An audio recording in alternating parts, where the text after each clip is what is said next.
यो नाटक अब गुरुमिला रेपाको जीवनीसँग सम्बन्ध हामीहरू सबैको छ। उहाँको श्रद्धा, भक्ति, त्याग, तपस्या र अब उहाँको ज्ञान गुणको कुराहरू त अब तपाईँ अब सर्वसाधारणले जति बुझ्नुपर्ने हो त्यति सायद बुझ्नु नसके पनि उहाँको आज यति जीवनी दर्शन मात्र गर्दा पनि तपाईँहरूको मनमा अलिकति भए पनि यसो धर्मले बास गरेको होला भन्ने मेरो कामना छ।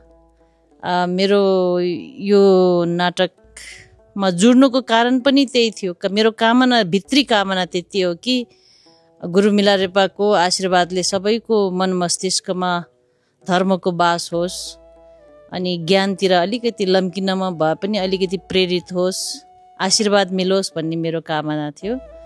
त्यो मेरो कामना पूर्ति भएको अलिकति महसुस भएको छ। समय समयमा भावुक पनि भएको छु, समय समयमा एकदमै भित्री हृदयभित्र अलिकति श्रद्धाको भाव बेसी भाव विभोर पनि भएको थियो। सबै कलाकारलाई धेरै धेरै धन्यवाद। विशेष रूपी अब हाम्रो बुद्धि तामाङज्यूलाई धेरै धेरै धन्यवाद।